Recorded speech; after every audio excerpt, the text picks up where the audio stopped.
I'm just mad about Frontin.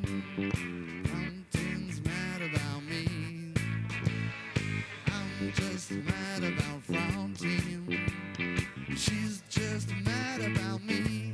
They call me Mellow Yellow, quite right too. They call me Mellow Yellow, quite right too. They call me Mellow Yellow, quite right too. Born high forever to fly, when the city near. Born high forever to fly. If you want your cup, I will fill. They call me Mellow Yellow, quite right slip. They call me Mellow Yellow, quite right slip. They call me Mellow Yellow, quite right slip.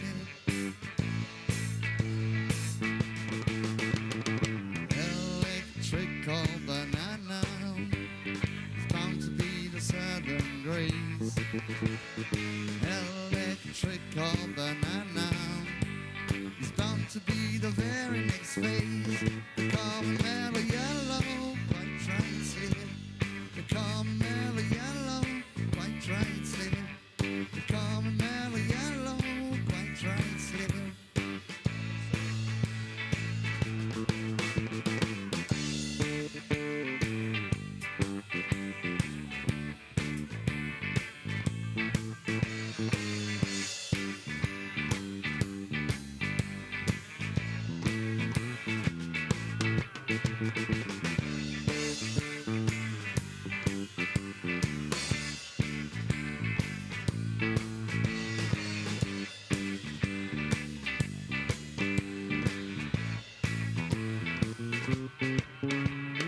I'm just mad about Saffron. Saffron's mad about me. I'm just mad about Saffron. She's just mad about me.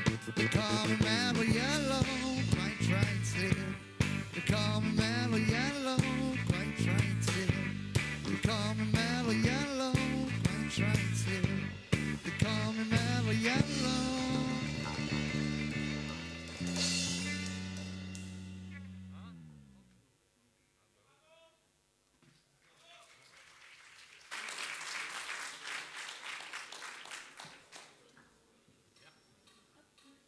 Merci les Redouters, qu'on retrouve tout à l'heure pour le grand concert des Vieilles Charrues, le plus gros concert des Vieilles Charrues de ces 3 jours du festival, à 16h30.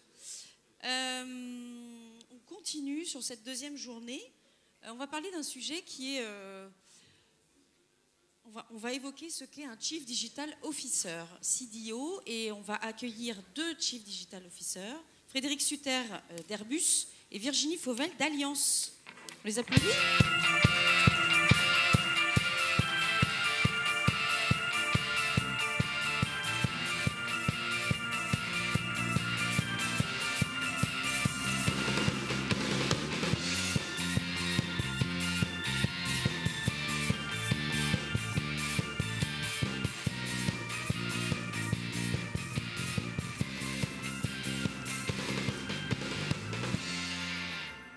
Ah, ils sont trop bons. Ils sont bons, hein, ceux-là.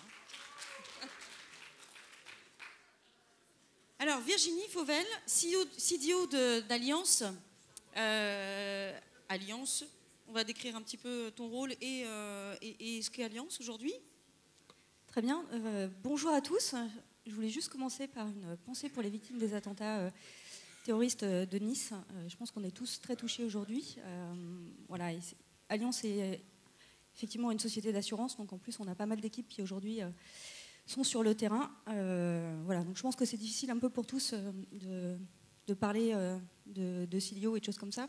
Et la vie continue, donc on va essayer de continuer. Alors, donc mon rôle, j'ai rejoint Alliance en fait il y a 3 ans.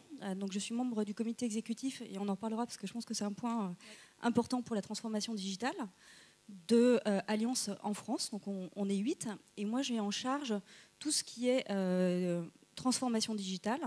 Donc que ce soit d'un point de vue technologique, marketing, donc on a des ingénieurs, on a des marketeurs.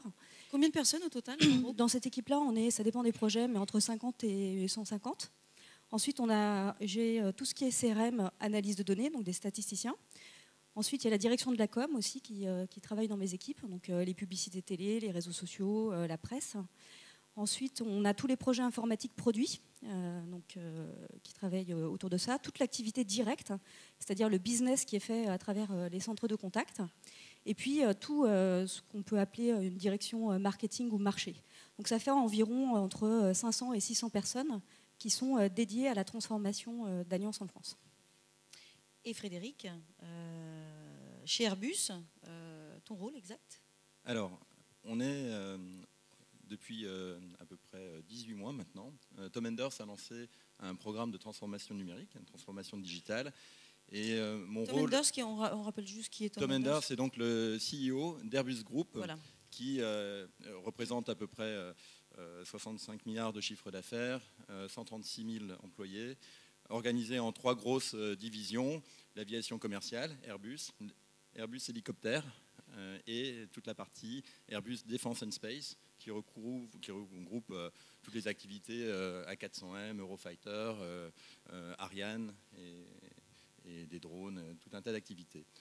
Donc pour Tom Enders, mettre en place un programme de transformation digitale était très important, d'une part parce qu'il avait le sentiment que nous aussi on était à risque d'être disruptés dans le marché par soit des acteurs traditionnels ou alors des nouveaux entrants. Et donc pour lui, l'un des objectifs majeurs était de tirer la sonnette d'alarme et de mettre en place un programme pour justement, dans un environnement plutôt confortable de duopole, avec un carnet de commandes et un marché en croissance long terme, en tout cas qui pourrait donner un sentiment de confort, il voulait monter en place un programme de transformation digitale pour repenser nos modes de travail et réfléchir aussi à l'innovation et à comment adresser nos marchés existants.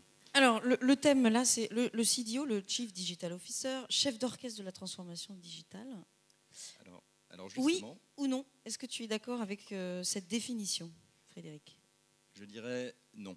Aujourd'hui, dans notre setup et compte tenu de la culture, on a choisi d'avoir un programme fédéré, au sens où on ne voulait pas avoir une équipe centralisée pour définir le nouveau ou la digital roadmap de toutes les fonctions et divisions, mais au contraire d'avoir un rôle d'inspirateur et de catalyseur pour donner les moyens aux fonctionnels, aux opérationnels de tester, d'explorer des nouveaux modes de fonctionnement et, dans certains cas, prendre à notre compte et donc avoir des sujets que nous prenons nous en propre et pour lesquels on va conduire et on va être le chef d'orchestre, mais pour un certain nombre de sujets qui étaient orphelins ou qui n'existaient pas dans notre groupe, comme la gouvernance des données, comme tout un environnement de nouveaux métiers, de nouveaux savoir-faire autour des analytics et de nouvelles formes d'action et de projets. Et donc là, on va être plutôt catalyseur et leader sur un certain nombre de sujets, mais sinon,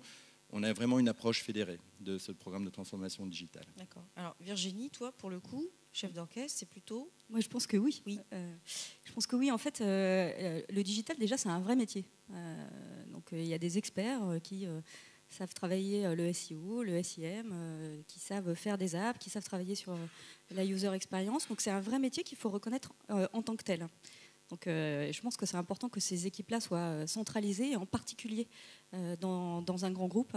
On a vu les présentations d'avant où on voit la difficulté que les grands groupes ont à se transformer. J'ai bien aimé l'image des canards sauvages tout à l'heure, où il y a effectivement quelques canards sauvages qu'il faut bien identifier. Merci beaucoup, monsieur. C'était une très belle image. Et puis, il y a aussi beaucoup de gens qui veulent tirer sur les canards sauvages. Donc je crois que pour une transformation puissante dans la durée qui impacte vraiment les entreprises, il faut créer une direction digitale, il faut un CDO. Il faut que ce CDO aussi ait les moyens. Je vois quelques grands groupes qui créent des CDO sans équipe, qui peuvent être cachés, des CDO qui n'ont pas de moyens. Une vraie transformation numérique, ça se fait dans la durée, ça se fait avec des moyens et avec des équipes dédiées. Et d'ailleurs, tu rebondissais tout à l'heure en discutant pendant la pause sur l'interview de Sébastien Bazin, qui parlait d'une shadow team à qui il confiait des informations, on va dire la primeur des informations. T'es pas d'accord avec ça? Oui, enfin, je trouve que Sébastien Bazin fait un travail remarquable. Il a par ailleurs Vivek Bradena qui est un vrai transformateur et qui n'est pas shadow. Et moi, je crois que le digital, ça n'est pas shadow. Le digital dans une entreprise traditionnelle, ça doit être au cœur, ça doit être annoncé à tous, ça doit être partagé. On ne peut pas faire ça caché ou avec quelque chose qui est à côté. Le digital, c'est un sujet de CEO, c'est un sujet de comité exécutif, c'est un sujet qui doit être au quotidien des préoccupations. Donc, et puis alors, il y a un dernier point pourquoi je pense que c'est important de centraliser les équipes digitales, c'est parce que ce sont des équipes qui sont très volatiles. Tout le monde veut les meilleurs experts digitaux. Donc il y a effectivement beaucoup de mouvements sur ces équipes-là. Et elles ont parfois un petit peu de mal à s'intégrer dans un groupe que l'on peut dire traditionnel. Donc pour qu'elles se sentent bien, il faut qu'elles puissent être ensemble, qu'elles puissent échanger, qu'elles puissent aussi être bien protégées et qu'elles puissent être dans des environnements de travail qui sont plus proches du mode start-up que des modes traditionnels. Donc c'est très important, je pense, d'un point de vue RH, de les centraliser.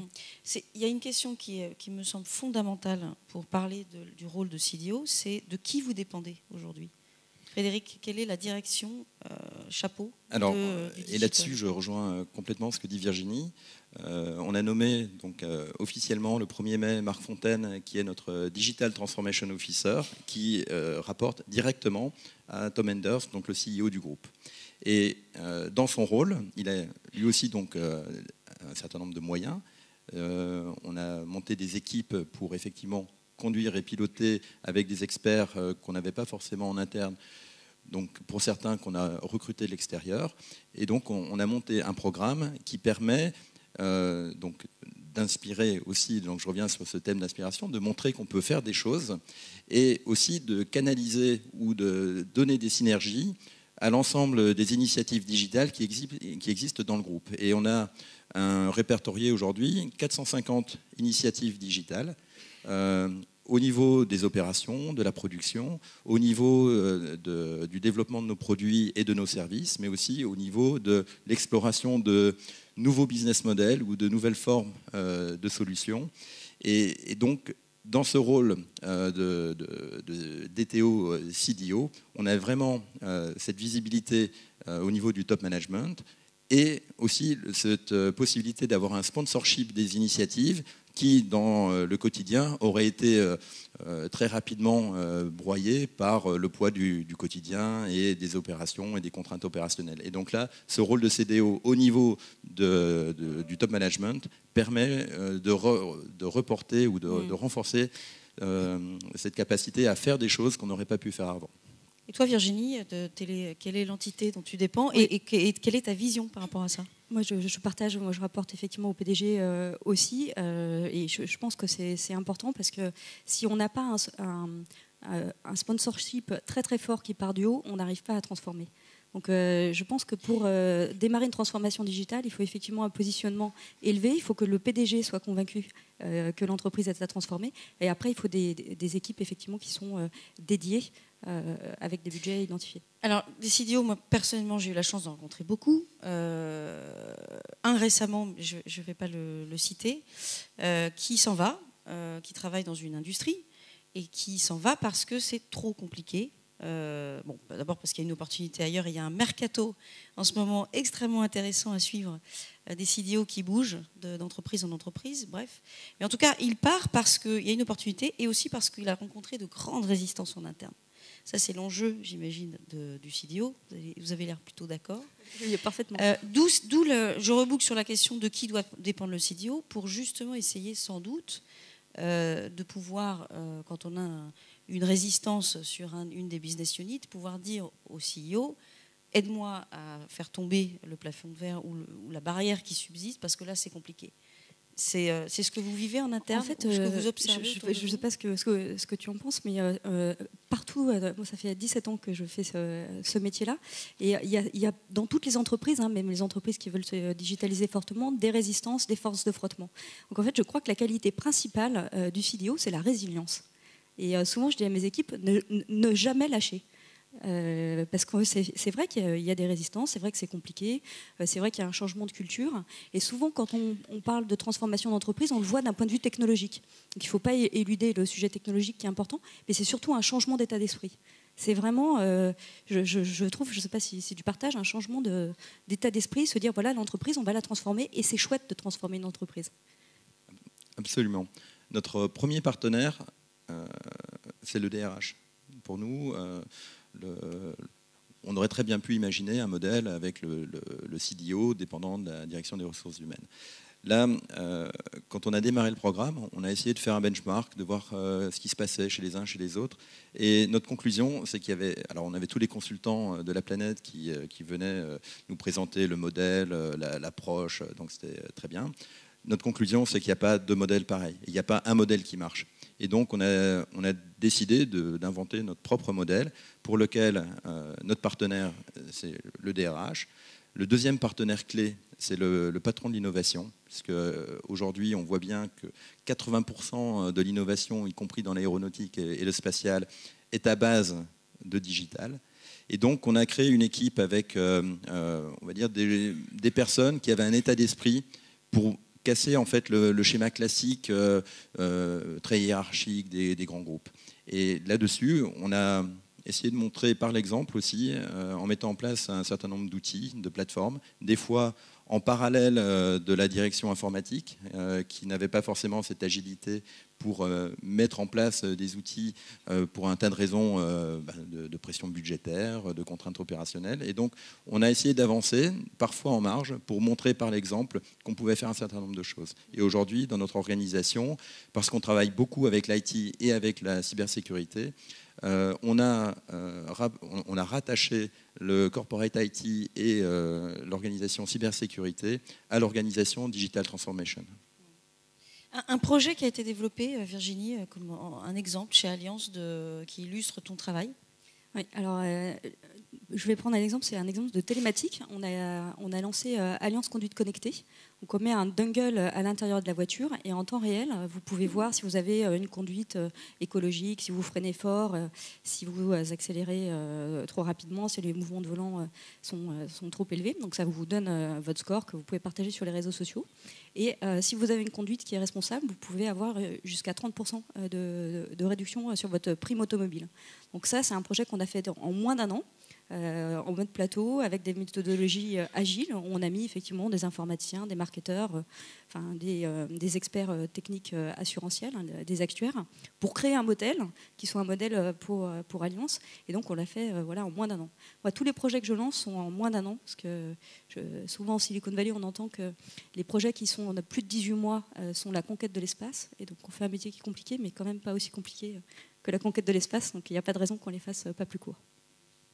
Et même question pour toi, Frédéric, est-ce que tu peux nous donner un exemple d'un projet récent qui a été mené ? Alors, un des points clés tourne autour de la gouvernance de données. Donc, un des projets qu'on a mené à bien, c'est de définir une première data governance pour le groupe, ce qui n'existait pas, qui permet de définir qui est propriétaire des données chez nous, comment en fait on encourage la fluidité du transfert de données d'un service à un autre entre le design, le manufacturing, la production, les services. Et donc tout ça, en fait, c'est un premier pilier fondateur de ce que sera Airbus Group transformé digitalement. La donnée qui est quoi, issue de la collecte des métiers traditionnels d'Airbus ? Alors, la donnée, elle vient soit de nos ingénieurs qui font les designs des plateformes avions, soit des outils de production qui vont jusqu'aux essais en vol, et ensuite les données qui viennent de nos clients,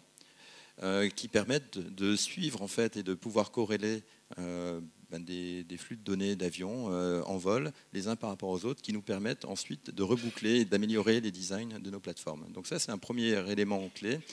Alors, c'est un peu technique. Le deuxième exemple que j'aimerais prendre, et peut-être Alexandre, si tu peux projeter, on a annoncé aujourd'hui, enfin cette semaine à Farnborough, donc le Bourget britannique, une application que vous voyez ici qui s'appelle iFly A380. Et en fait, c'est la première fois qu'Airbus Group lance une application B2C Alors c'est du B2C2B. Et on a développé cette application en partenariat avec les 13 compagnies aériennes qui opèrent l'A380 pour permettre en fait de choisir au départ, si vous voulez, on se rend compte que la plateforme A380 est l'avion préféré de tous les passagers. Il y a une expérience assez unique. Et donc, on a positionné en fait, sur cette application tous les vols de toutes les compagnies aériennes qui opèrent et qui opèrent la 380. Et vous pouvez non seulement choisir votre destination, réserver en ligne votre vol à 380 avec, par destination. Donc vous avez toutes les destinations avec un petit peu d'illustration pour inspirer aussi les passagers futurs à choisir leur destination. Il faut centraliser les équipes digitales. Donc là c'est peut-être la Bretagne, aucune connexion Internet. Je lis, hein. Non, mais bon.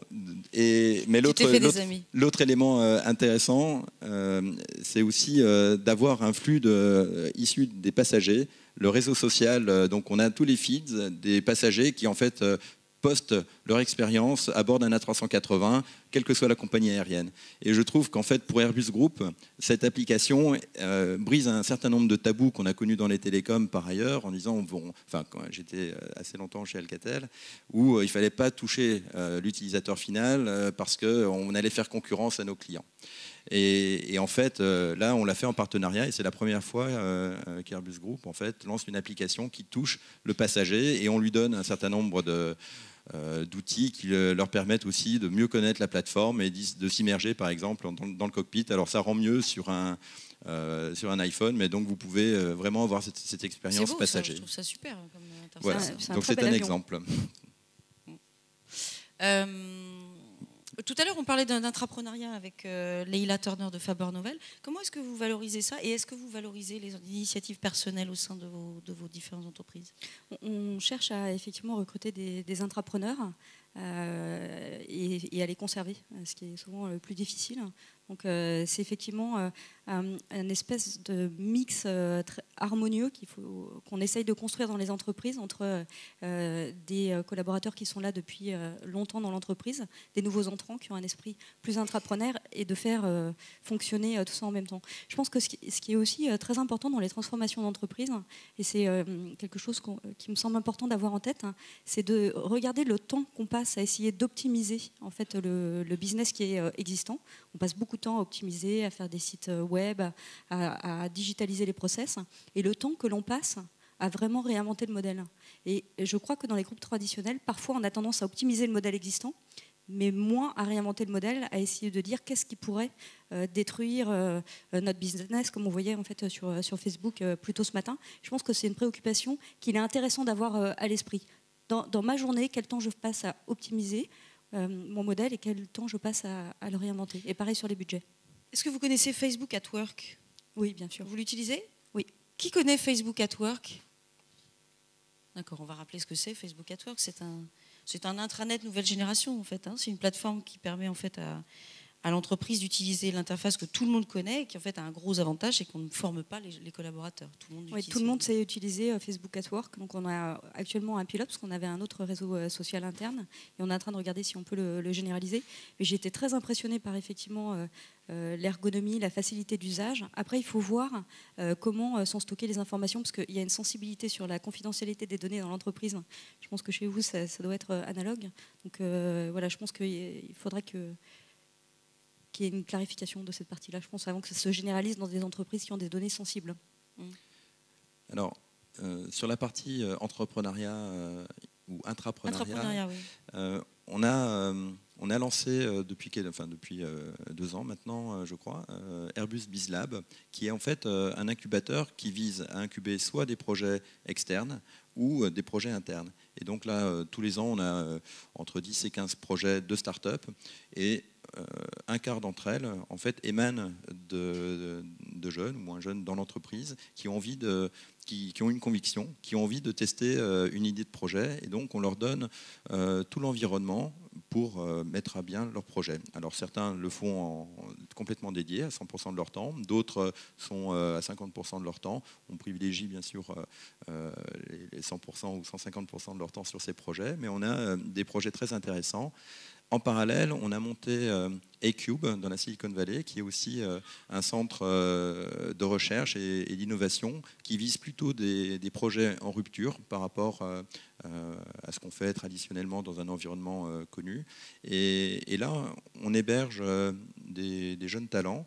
On a recruté aussi sur place des locaux, plutôt des gens assez techniques et qui développent des projets plutôt dans le domaine aéronautique et spatial, mais très intéressant.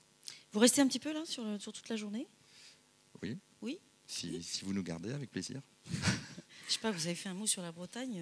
Enfin, tu as fait un mot sur la Non, Bretagne. Ça va être dur pour toi aujourd'hui. Non, et en plus, étant breton de formation, et je pense que la Bretagne, au niveau Internet et réseau haut débit, a été précurseur il y a encore longtemps. Voilà. Donc, bravo les Bretons. Bon, l'applaudimètre, on a pris beaucoup de temps, beaucoup trop, mais c'était passionnant. Tout ça pour dire que vous pourrez croiser Frédéric et Virginie au déjeuner, si vous voulez poursuivre la discussion. Merci beaucoup à tous les deux. Merci à vous. Merci à vous.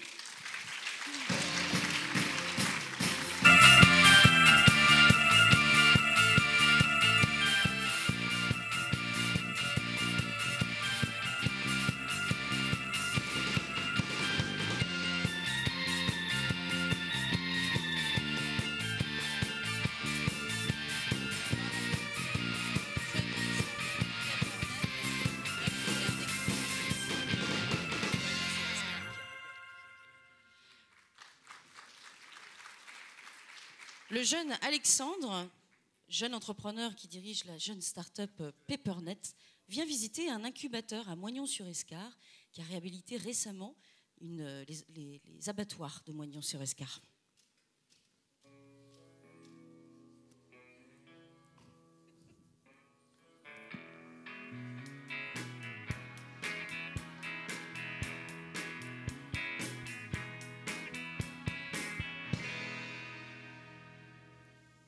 Bonjour. Bonjour Alexandre. Enchanté. Bonjour Alexandre. Galou, fondateur de Peppernet, une jeune start-up dans l'IoT. Alors vous voulez visiter notre incubateur? Bah, écoutez, on est à Paris et puis on m'a dit que votre incubateur était super. J'ai envie de fuir un peu la capitale, donc dites-moi, qu'est-ce que vous nous proposez? Vous avez vu l'incubateur, vous avez vu ces locaux magnifiques, hein, donc comme on l'a dit, anciens abattoirs, donc vous avez des grands frigos là, autour de nous, vous pouvez mettre vos serveurs, vos bières. On est assez, en termes d'infrastructure d'accueil, on est au top, hein, je pense. Vous avez du réseau? Alors, parlez-en des réseaux, c'est notre force. On a l'électricité, on a le gaz et aussi l'eau. C'est parfait. En Ouais, termes on a tout, d'internet, on a tout. vous êtes comment? Parce que moi j'ai besoin de données, il faut que ça envoie. Hein. Internet, ouais, vous avez du stockage, un gros stockage à gérer. Gros stockage, gros flux, grosse bande passante. D'accord. N'allez pas voir Scality, vous êtes au bon endroit. Vous êtes au bon endroit puisque déjà on est entouré de pas mal de coachs, on va vous dire ça après. En termes de stockage, ce qu'on offre, c'est un parc de modems inédit, 56K, disponible 24 heures sur 24. Ça va très bien ça. Alors, qui peut vous être dédié ou pas, d'ailleurs, ça dépend des moyens, l'ambition qu'a effectivement Peppernet. Mais effectivement, on peut vous dédier un modem 56K. Et avec on a des racks dans un centre on a un serveur. disque dur de 20 gigas. Ouais, 20 gigas. Vous êtes bien bon. Mais en termes de conseils, parce que bon, Alors, j'avoue que j'ai quand même besoin d'aide. Parlez du coaching. On fait du coaching. Du coaching. Ah, c'est ce que je cherchais. C'est une de nos... Vous avez des bons. Enfin, on a recruté parce qu'effectivement, la principale... Ils nous ont rejoints. Ouais. Ils nous ont rejoints. On a 2 super coachs, enfin plusieurs même. On va nommer que les meilleurs en RH. En RH, on a DSK. Très bien. Et, je dois recruter des personnes. Et récemment, parce que la finance, c'est au cœur des startups, hein, c'est le poumon, c'est l'essence, on a un super financier. Et il nous a rejoint aussi, on a réussi à le convaincre, Bernard Madoff. Ah mais c'est... Donc, en termes de conseils, c'est très très bon, vous avez pu le voir. Et on a recruté Ginette Duval, pardon, parce qu'on en a parlé un peu hier, mais gérer le mail, c'est quand même hyper important. Et Ginette a travaillé pendant des années, malheureusement la poste de Laval a fermé, et en termes de logistique, gestion des mails, des boîtes pour mettre vos courriers, on est je pense, aussi au top de ce côté-là. Pour l'instant, tout me va bien, mais moi, j'ai besoin aussi d'argent, après tout. On comprend bien, c'est notre spécialité d'ailleurs, d'accompagner toutes les startups qui viennent nous voir. Elles sont nombreuses, on a quoi les héberger. Et récemment, la croissance. On ne peut pas donner le nom encore, Marius, on est sous NDA. On ne peut pas trop dire discloser. Mais on vient de signer un deal, on a levé un peu plus de 1 000 €. D'accord, et pour combien Alors, parce qu'on est en province, les Parisiens ont tendance à faire de la surenchère, nous ne prenons que 30% des petits. Ouais. On est très câblés avec les fonds d'investissement, dont Flair Investissement dans la région, qui est un gros fonds d'investissement, et on peut espérer lever des tickets jusqu'à 1 000 €. Ouais. Écoutez, ça me paraît génial, ravi. Ravi. Bienvenue dans la famille. Merci.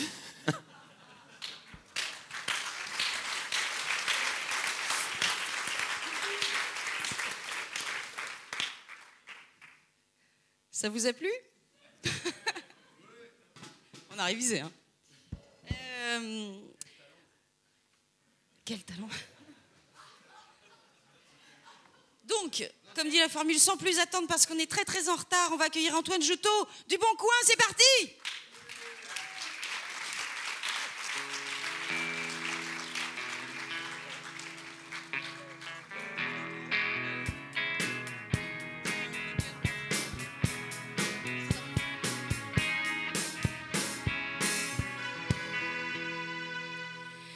Antoine, comment ça va? Très bien. Et c'est ton premier passage à West Web Festival? Oui, c'est un plaisir. Je sais que ça fait quelques temps déjà que vous insistez pour que je vienne. Oui. J'aurais dû venir avant, parce que hier c'était une vraiment belle journée, des belles interventions, des belles connaissances, et puis et un peu de musique, et puis des belles rencontres quand même. Des belles rencontres, et surtout, alors tu es patron du Bon Coin, ça tu vas l'expliquer, raconter un petit peu cette très très belle aventure, mais surtout tu fais partie des Digitals. C'est exactement ce que j'allais te dire. En fait, au fil du temps, je me dis que finalement les gens vont oublier. mais il faut venir. Antoine, on a répété quand même à Paris, on racontera tout ça tout à l'heure, mais quand même. Antoine, il est très très occupé, il a des journées de malade, et comme tous les autres d'ailleurs. Il a un board il y a quelques semaines le lendemain matin, donc le soir il faut qu'il se couche tôt, qu'il prépare ses slides, il faut que ce soit bien préparé. Et ben il vient quand même répéter avec nous, avec les Digitals, et ça c'est super. Je pense surtout que c'est un moment d'abord pour se retrouver, c'est un moment pour aussi chanter, ce que je n'ai pas souvent l'occasion de faire. Je déchante. Mais chanter, c'était assez rare. Et puis, c'était un moment vraiment, un grand moment de plaisir avec les musiciens, d'ailleurs, que je salue. Voilà, et on s'est bien amusé. Enfin, on espère que le résultat sera à la hauteur de nos espérances tout à l'heure. Oui, on va tout donner, on a dit. Carte blanche à toi, Antoine. Merci. Bonjour à tous. On va commencer d'abord par un petit film pour vous rappeler ce qu'est devenu le Bon Coin, et puis ensuite, je vous raconterai l'histoire. Salut, je m'appelle Le Bon Coin. Bon, là j'ai 10 ans, mais pour en arriver là, il a fallu une sacrée histoire. Je suis née en 2006 de parents scandinaves.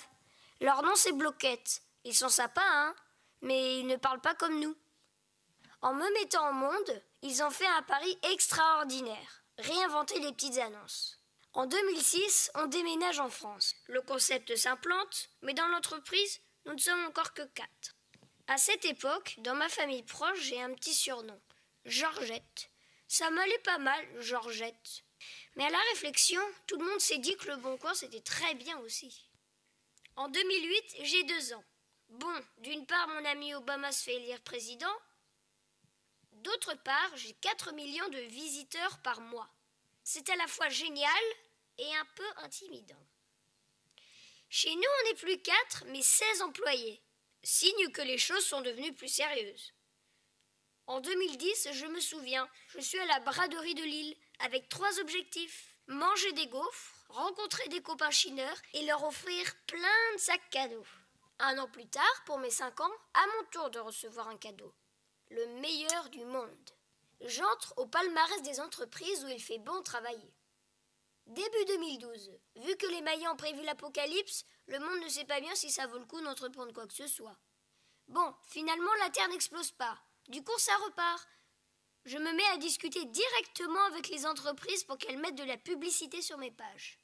J'apprends un nouveau mot bizarre, Et pendant que la France remporte plein de médailles au JO de Londres, je deviens la 3e enseigne préférée des Français. 2013, j'ai 7 ans, l'âge de raison. Mes parents me trouvent assez mûr pour me faire rencontrer Iggy Pop. Je suis tellement cool que je suis le 2e mot-clé le plus tapé sur Google. En 2015, comme je prends trop de place, ma famille achète une nouvelle maison à Reims. On est 350 maintenant dans la famille. Il ne faut pas croire, c'est grâce à eux tout ça. C'est eux qui veillent sur ma santé et ma croissance, qui font en sorte que je marche bien et que je grandisse. J'ai 10 ans cette année, et il paraît que je suis un phénomène. Oui, je sais, je suis un peu un premier de la classe dans toutes les matières. Et ils sont où ton papa et ta maman? Tu es le 3e site de France, tu es premier sur les secteurs de l'immobilier, de l'automobile et de l'emploi. Oui, disons que j'encourage une consommation plus verte, plus raisonnée, plus collaborative. Je fais le bonheur des uns et aussi le bonheur des autres. Ah oui, en revanche, vu que je vais entrer au collège, j'ai pris une grande résolution. Être moins moche qu'avant. C'est important le look au collège, les filles, tout ça. Non mais oh, faut commencer à y penser, hein.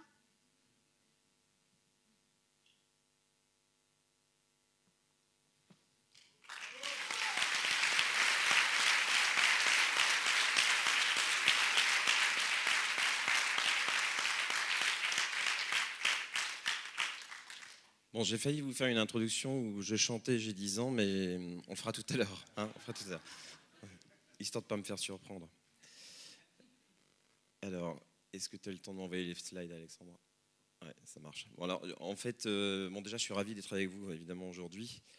Je sais que ce film a été assez rapide à passer, donc je vais vous raconter l'histoire et puis essayer de vous donner les clés du succès du Bon Coin et vous raconter aussi ce qu'on va essayer de faire dans les prochaines années. Comme vous l'avez compris, le Bon Coin, en fait, fête ses 10 ans, mais finalement fête presque ses 20 ans. Puisqu'on est né en Suède il y a 20 ans, en 96. Alors, vous imaginez, en 96, il n'y avait pas, la plupart des sites internet qui existent aujourd'hui n'existaient pas.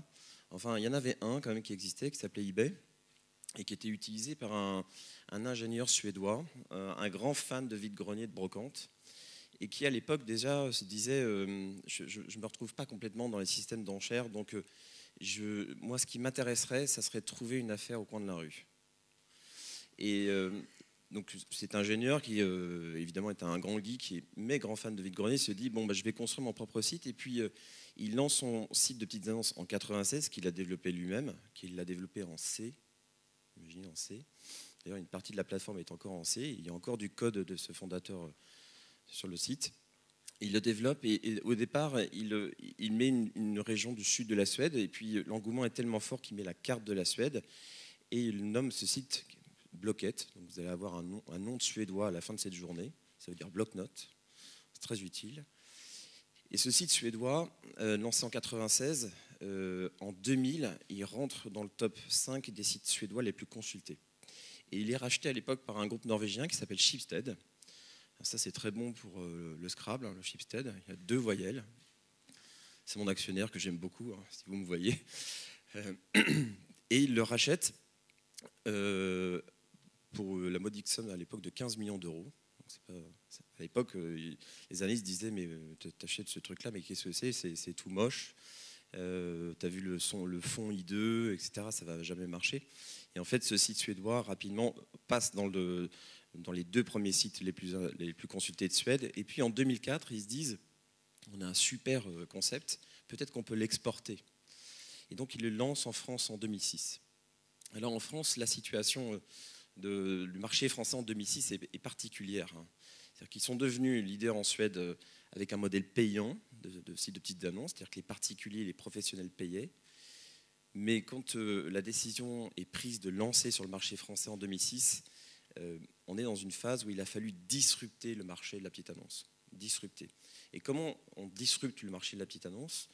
Vous savez, 2006, je ne sais pas si vous vous rappelez, mais eBay était dans le top 10 des sites internet les plus consultés en France. Donc a priori, sur le papier, c'est compliqué de sortir eBay. Sur l'immobilier, il y a des leaders. Sur l'automobile, l'emploi, qui sont les grands marchés de la petite annonce, a priori, sur le papier, ce n'est pas possible de rentrer et de devenir leader sur le papier.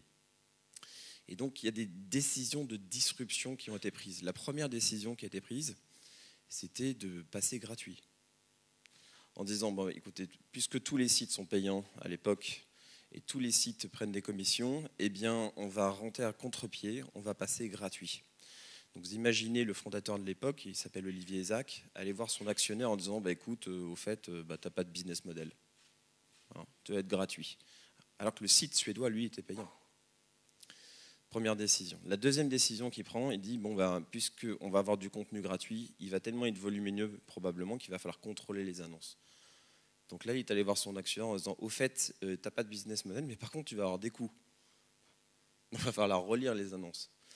Voilà, donc deuxième décision importante. Et puis la troisième décision, ça a été de choisir une marque. Et cette marque, au fil du temps, évidemment, aujourd'hui, elle vous paraît naturelle, elle est associée à la petite annonce. Mais il a fallu au début, en 2006, 2007, 2008, faire connaître cette marque. Et elle a été portée par ses utilisateurs, mais elle a été portée parce que le produit, l'expérience utilisateur du Boncoin était celle qui était attendue par ses utilisateurs.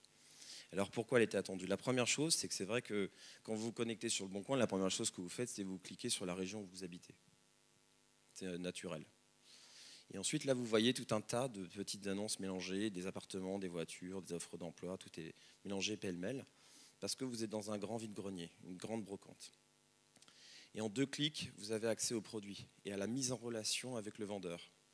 Ce qui est pareil évident aujourd'hui pour vous, mais finalement de pouvoir vous connecter en 3 clics sur un achat, aujourd'hui même encore sur Internet, c'est compliqué de faire ça. Donc c'était compliqué de faire très simple. Donc en 2006, quand le Boncoin a été lancé, le contexte, je ne sais pas si vous vous rappelez, c'est l'avènement des offres triple play sur Internet. Des millions de Français souscrivent à des offres téléphonie, télévision et Internet. Et ces internautes-là, ils ne savaient pas utiliser Internet, ils ne savaient pas utiliser les sites compliqués, donc ils sont allés vers des sites simples. Et le Boncoin, évidemment, a fait partie de cela. Et le concept de la bonne affaire est au coin de la rue est venu aussi contrer tout ce qui était fait à l'époque. C'est-à-dire, je ne sais pas si vous vous rappelez, mais en 2006, tout le monde disait on va rentrer sur le produit, on va rentrer sur l'univers. Le Boncoin a dit non, on ne va pas rentrer sur le produit de l'univers, on va rentrer sur la zone géographique. On va d'abord rentrer sur la zone qui est autour de vous. C'est ça qui est important. Et ensuite, ça sera le produit. Ça a disrupté aussi le marché. Et puis ensuite, entre 2006 et 2009, en fait, on a eu des actionnaires qui ont été patients. Ce n'est pas toujours le cas, des actionnaires patients. Mais ça a été le cas, parce que pour quand même avaler, de dire, tiens, tu vas passer gratuit, 2, tu vas avoir des coûts, 3, il faut que tu investisses un petit peu sur ta marque, et t'attends avant d'avoir un business model. Il a fallu être patient et ils ont eu raison de le faire. Tant est si bien que quand en 2009, il y a un tournant important, c'est que j'arrive dans la boîte, donc ça c'est un tournant majeur. Mais l'entreprise en 2009, c'est pas une entreprise, c'est une équipe de 5 personnes qui tenaient sur l'estrade. On s'occupait de l'IT et de la modération des annonces, il n'y avait pas de business model, la marque était très forte déjà, il y avait déjà 3-4 millions de visiteurs uniques par mois, mais on n'était pas dans le top 50 encore des sites internet les plus consultés. Mais par contre, la croissance était de 300%, donc elle était très forte. Et là, on s'est dit, il va falloir construire ce business model. Et donc on l'a construit sur 3 piliers, la publicité, le modèle freemium, qui monétisait les contenus gratuits, et puis les frais d'insertion pour les professionnels. Et puis là, vous vous retrouvez devant une montagne. Une montagne, évidemment, vous avez 3-4 millions de visiteurs uniques. Vous avez 150 000 annonces déposées par jour, mais vous n'avez pas d'équipe. Vous n'avez pas de structure. Moi, j'ai mis 6 mois à avoir mon contrat de travail. 6 mois. Évidemment, pas de papier dans les toilettes, pas de café, rien de tout ça, rien n'existait. Et ensuite, qu'est-ce qu'on a fait ? Eh bien, on a fait des petits pas, beaucoup de petits pas.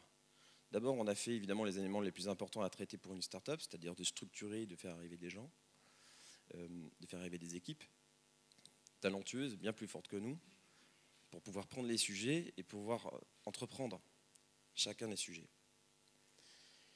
Donc cette entreprise, ça prend du temps, évidemment, de les recruter, mais ce sont beaucoup de petits pas.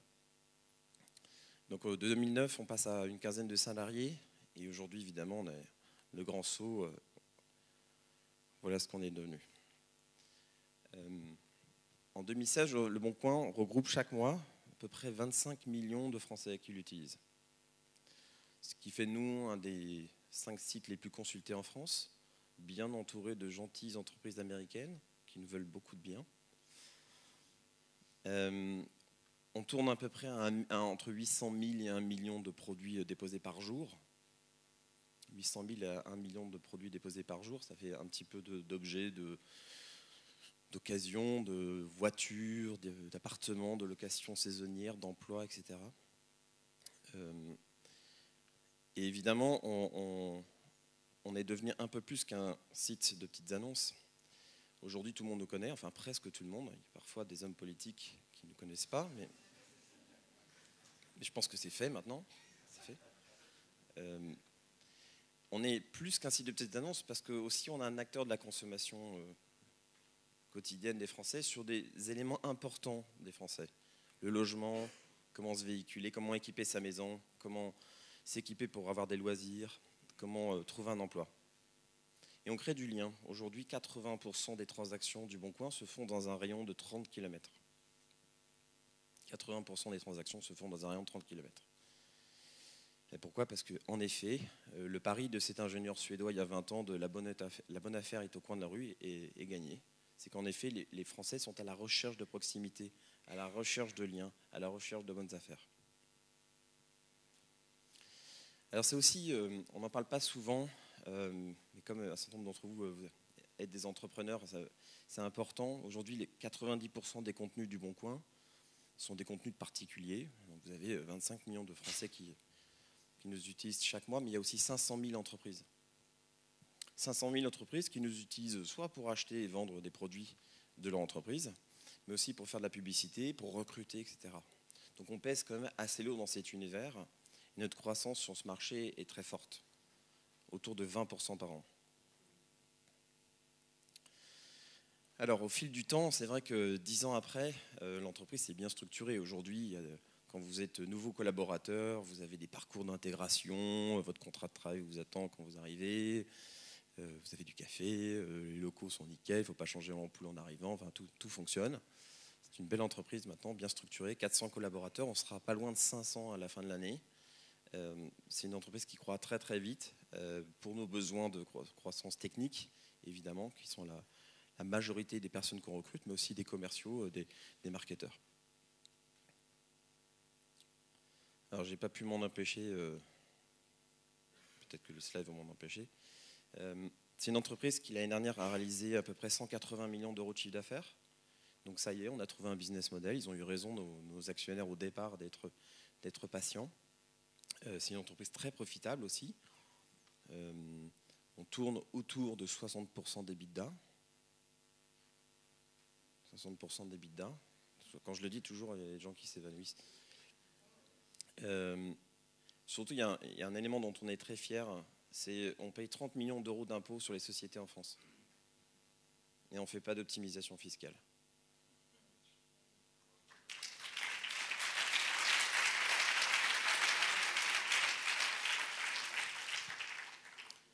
Alors, je dis ça parce que moi, peut-être que mon niveau d'imposition, il est en regard de grandes sociétés peut-être faible, mais par contre, au regard de mes concurrents qui sont en l'occurrence des entreprises américaines, je pense qu'il y a peut-être quelques efforts encore à faire.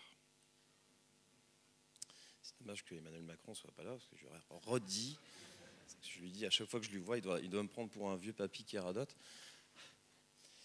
Je suis censé vous passer un prochain slide. Alors, si on résume ce qu'on est devenu au fil du temps, vous avez compris qu'on était une entreprise qui a beaucoup grandi, qui s'est structurée, qui compte aujourd'hui dans l'économie. On est un acteur de la consommation aussi. Aujourd'hui, jusqu'à présent, c'est vrai que cette économie collaborative, on nous mettait l'étiquette de leader de l'économie collaborative. On est un peu plus que cela, mais cette économie collaborative, à nos yeux, c'est une économie qui est vertueuse, qui crée de la valeur, qui crée des emplois et qu'on essaie de structurer et d'organiser. C'est une opportunité pour les entreprises. On a longtemps pensé que c'était 100%, un site 100% de particuliers, mais non, c'est aussi une entreprise où les professionnels travaillent. Je pense aux 26 à 28 000 agents immobiliers, aux 25 000 concessions automobiles qui postent leurs annonces sur le Bon Coin et qui ont des leads grâce au Bon Coin tous les jours. C'est un contributeur de l'économie sociale aussi, à la fois à travers notre fiscalité, mais aussi à travers notre comportement. Voilà, on a une entreprise très responsable et qui a de fortes valeurs. Alors je vais terminer par ce qu'on va devenir. Et puis ensuite, je pense que ça sera intéressant, si vous avez des questions à me poser, de le faire. C'est vrai que 10 ans après, on se dit, bon, bah, c'est bien, on a franchi les marches, on est devenu un des 5 principaux sites français, leader sur les principaux secteurs de l'économie de la petite annonce. Ok, c'est quoi la prochaine étape? Bon, déjà, sur les secteurs de la petite annonce, c'est-à-dire l'automobile, l'immobilier, les biens de consommation et l'emploi, il y a encore évidemment beaucoup d'efforts encore à faire. Je pense notamment à l'emploi, qui est notre sujet de moment, où le Bon Coin est en train de devenir le premier site emploi en France. Donc on est en train de pousser très fort sur ce marché, qui est notre priorité. On casse les oreilles à tout le monde avec ce sujet en ce moment. Ensuite, les prochaines étapes, c'est de dire ok, comment on peut s'étendre sur d'autres marchés. Et notre problématique aujourd'hui, c'est qu'on est présent sur une 60aine d'univers. Et sur chacun des univers, et d'ailleurs il y en a un certain nombre d'entre vous dans la salle qui essaient d'y aller, on a plein de petits concurrents qui sont en train d'émerger. Et ils nous attaquent sur, en gros, 2 aspects. Le premier aspect, c'est tout ce qui est mobile, et ensuite sur la transaction. Évidemment, puisque le Bon Coin n'intervient pas dans la transaction, tous ceux qui veulent essayer de nous disrupter, ils vont là où, évidemment, on n'est pas présent. Donc il y a des questions qui se posent, évidemment, sur ce sujet, qui est de dire, est-ce que le Bon Coin, un jour, doit faire de la transaction, et sous quelle forme? En discutant avec les gens autour de nous, la question c'est de savoir, est-ce que c'est sous la marque Le Bon Coin? Est-ce qu'on doit vraiment le faire? Est-ce que ça ne va pas changer notre image? Est-ce que ça ne va pas non plus changer notre statut juridique, etc. Donc ça, c'est des questions qui se posent. Ensuite, sur chacun des univers, on peut évidemment grandir. Ça va se faire principalement par des recrutements massifs. Nous devrions normalement recruter dans les 3 prochaines années une centaine de personnes par an, principalement des personnels IT, parce que c'est ce gros machin, là, ce gros site, c'est un très gros site aujourd'hui. Il était très moche, hein. On a fait des efforts, il est plus moche maintenant. Il est acceptable maintenant, on a moins honte. Ce gros machin, c'est le site le plus gros site hébergé en France. C'est un monstre. Et évidemment, vous avez besoin d'ingénieurs de haut niveau pour le faire tourner. Et puis ensuite, la question qu'on se pose aussi, c'est de dire, est-ce qu'en tant qu'entreprise, on doit s'intéresser à notre écosystème? C'est-à-dire prendre des participations dans des startups, lancer un incubateur, etc. Donc ça, c'est des sujets de réflexion. On regarde aujourd'hui un dossier par mois d'acquisition. Et la décision a été prise de lancer en janvier un incubateur à Paris. Voilà, donc il y aura 2 entreprises très chanceuses qui seront choisies pour nous rejoindre dans nos locaux. Voilà, donc les perspectives du Bon Coin, elles sont importantes. Ce qui a toujours été compliqué avec le Bon Coin, c'était de faire le bon choix, de choisir le bon univers où aller. Parce que vous pouvez aller dans tous les univers, mais la question c'est de savoir quel est l'univers le plus important pour l'entreprise. Voilà, je vous remercie. Je vais vous prendre des questions si vous en avez.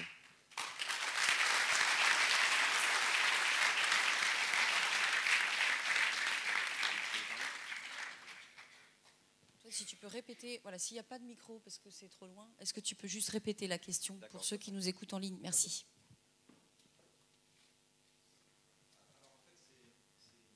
Alors là, par contre, j'ai un micro. Donc c'est une question, mais d'abord un témoignage. Donc moi je suis chef d'entreprise et lorsque j'ai eu à recruter il y a 2 ans des électroniciens, donc j'ai mis une annonce sur Pôle emploi et en 3 semaines j'ai eu 4 CV. Et j'ai mis une annonce sur Le Bon Coin et en 24 heures j'avais 50 CV. Et donc j'ai recruté par le biais du Bon Coin, donc je tenais à le signaler, c'est une excellente source pour recruter des techniciens. Donc bravo. Et donc ma question est la suivante. Est-ce que est-ce que c'est une tendance? C'est-à-dire, est-ce que les gens passent par le Bon Coin aujourd'hui pour du recrutement? Est-ce que c'est quelque chose, vous voyez une évolution dans ce domaine? Alors, au fil des dernières années, en fait, depuis l'histoire du Bon Coin, c'est en gros, on devient leader sur, on va dire, les biens de consommation en 2010, automobile 2011, immobilier 2012, et l'emploi, normalement, ça devrait être cette année, officiellement. Alors, c'est efficace parce qu'aujourd'hui, le marché de l'emploi sur Internet, c'est à peu près 600 000 offres d'emploi disponibles en ce moment. Le Bon Coin en a 330 000. Donc c'est devenu déjà un gros pourvoyeur. Jusqu'à il y a 1 an et demi, il y avait plutôt des profils non cadres. Et aujourd'hui, on a déjà 4 à 5% de notre contenu qui sont des offres de cadres.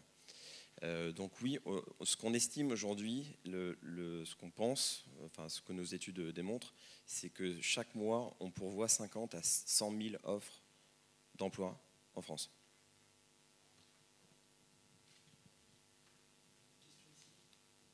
Oui, bonjour. Cyril Morel, je suis le DSI RA France. Tout d'abord, félicitations pour l'optimisation du site sur le design. Et c'est vrai qu'aujourd'hui, il est beaucoup plus abouti pour la recherche immobilière. Il y a des alertes mail qui sont mis en place. Il y a un gros travail qui a été fait.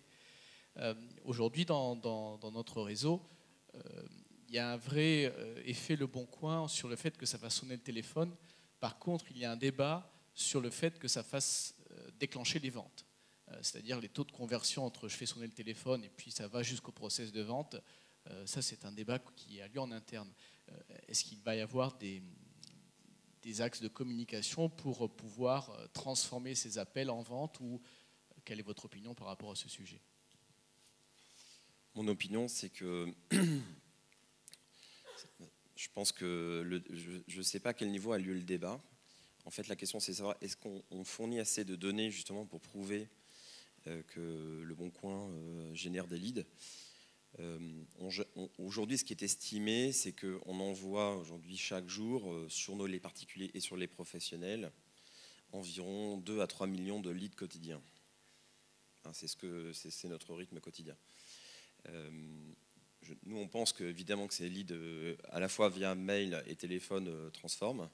Le rythme on sait que le Bon Coin a la caractéristique de générer beaucoup d'appels téléphoniques, donc qui sont difficiles à traquer et à mesurer. Maintenant, en voyant régulièrement des réseaux immobiliers, des réseaux automobiles et maintenant des recruteurs, ce qu'ils vous disent aujourd'hui, c'est qu'en concession ou dans les agences immobilières, on pèserait entre 15 et 40% de leurs leads totaux annuels. Et ça, c'est ce qu'ils mesurent en bâtonnant ou à travers leur système d'information. Alors nous, ce sur quoi on est en train de travailler, c'est de travailler sur des tableaux de bord pour leur permettre justement de dire voilà ce que tu as reçu comme lead sur cette annonce, voilà les clics. On étudie aussi des solutions de call tracking pour justement permettre aux gens qui ont des volumes d'appels importants de dire bah, tiens, tous ces appels-là, tu les as eu d'ailleurs, tu n'étais pas ouvert, c'est pas bien, tu aurais dû ouvrir entre midi et 2. Voilà, donc on est en train de développer ce type de solutions et justement d'apporter le lien entre cette formidable audience et les leads qui sont générés. Mais d'expérience, le meilleur moyen de mesurer, c'est de couper. Et vous coupez une semaine, et puis après vous voyez l'état dans lequel votre réseau va être. D'expérience, quand on coupe sur un gros réseau immobilier comme ça a été il n'y a pas longtemps, parce qu'il y a eu un problème technique, les leads ont diminué de 30%. Voilà. C'est un des moyens de mesurer. Ce n'est pas le meilleur moyen, je pense, mais clairement pas. Mais un des moyens de mesurer, c'est en effet d'essayer de monter des moyens de tracking, ce qu'on est en train de faire. Une autre question? Chez qui est hébergé Le Bon Coin? Alors, on est hébergé d'abord en région parisienne.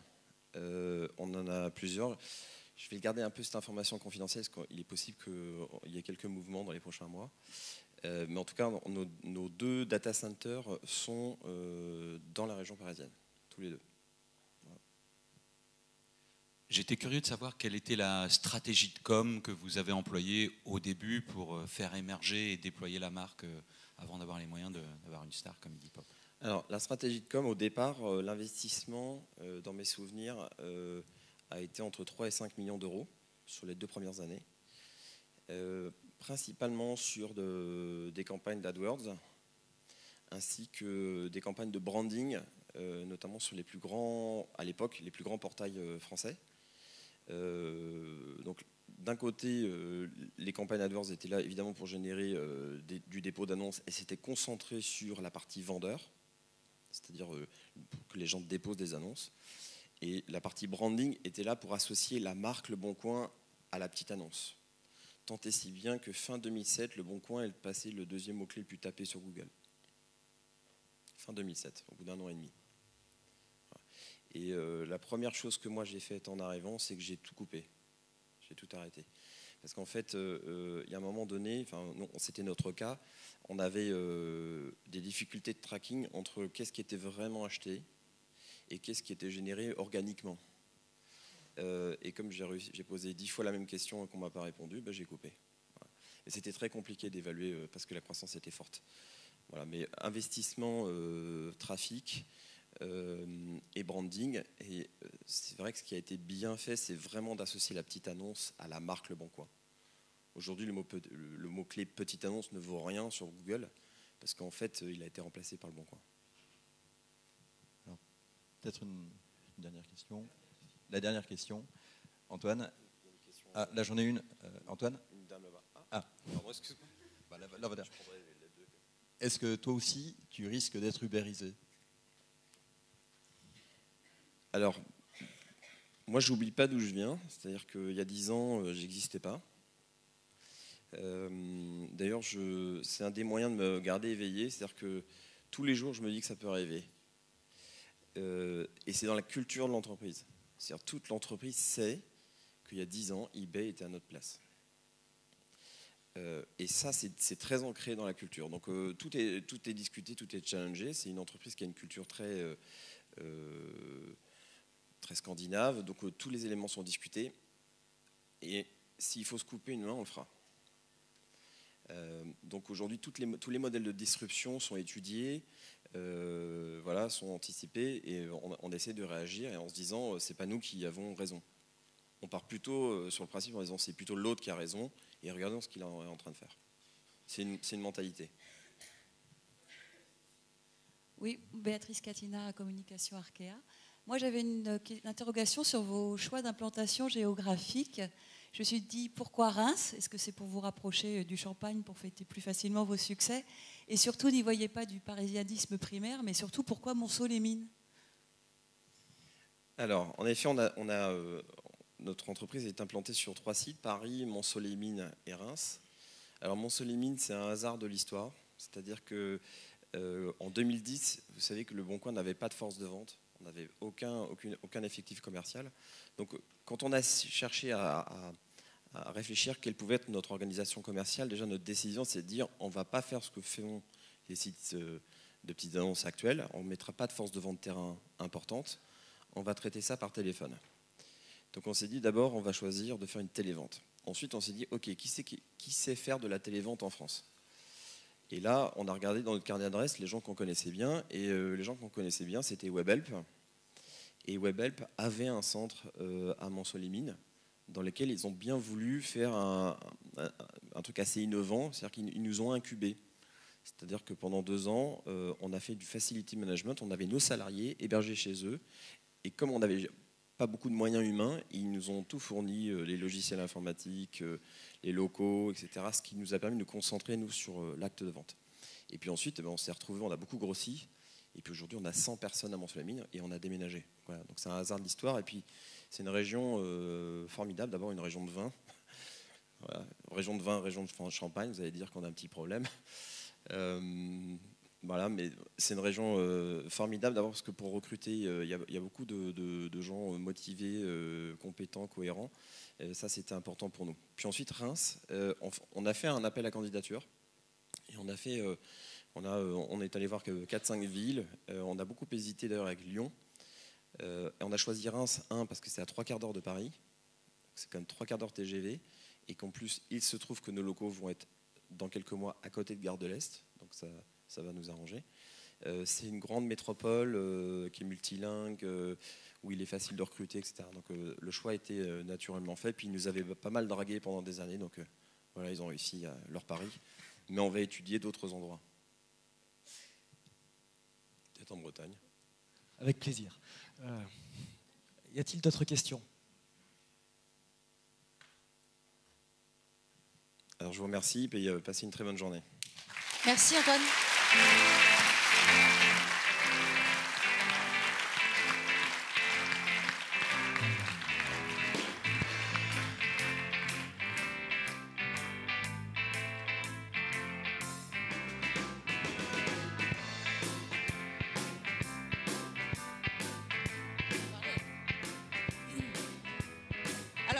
On va proposer que le speech de Ludovic Lemond de Sigfox remplace celui d'Emmanuel Macron cet après-midi. Quelle chance. Donc ça veut dire qu'on va partir en pause déjeuner, qu'on va se retrouver à 13h40. Profitez bien, à tout à l'heure. Merci.